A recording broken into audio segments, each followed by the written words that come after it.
എനിക്ക് പറയാനൊരു തന്തയുണ്ട്.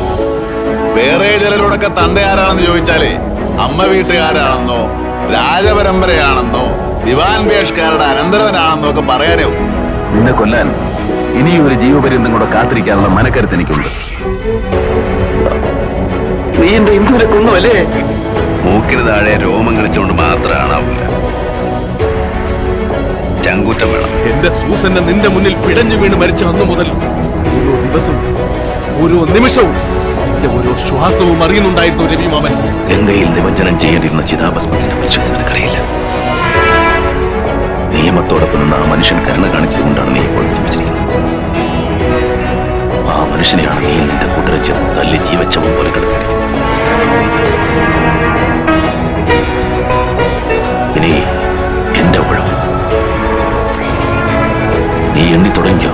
പെറ്റ തള്ളയെ 10 കാശിന് കൂട്ടിക്കൊടുക്കുന്ന പെണ്ണുട്ടി നായിന്റെ മോനെ, ആണുങ്ങളുടെ ജീവനെ വില പറയുന്നോടാ. കൊല്ലടാ ഞങ്ങളെ, കൊല്ല് കൊല്ല്.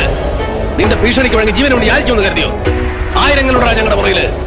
കണ്ടെ ചിമ്മി തീരുന്നതിന് മുമ്പ് നീയും ആർക്ക് വേണ്ടിയാണോ നീ തൊഴിൽ ചെയ്യുന്ന അവരും ചരിത്രത്തിന്റെ ഭാഗമായി തീരും. Understand you son of a filthy bitch. Salim वो क्या बोलता है? अपनी भाषा में वो क्या बोलता है? बोल साले, मुझसे पूछ, मैं बताता हूँ. दो घोड़ी के लिए अपनी माँ को बाजार में बेचने वाले हरामजादे, तू क्या लगाएगा मर्दों का दाम? കേരള പോലീസിന്റെ ഗോലിയാത്തിനോട് ഈ ദാവീദാ യുദ്ധം ചെയ്യാൻ പോകുന്നത്. ഇത് കോട്ടയമാണ്. ഇവിടെ കളിക്കാൻ ഇറങ്ങുമ്പോ ഒരു ഇച്ചിരി കൂടെ മൂത്ത ഓരോരുത്തരെ ഇറങ്ങും.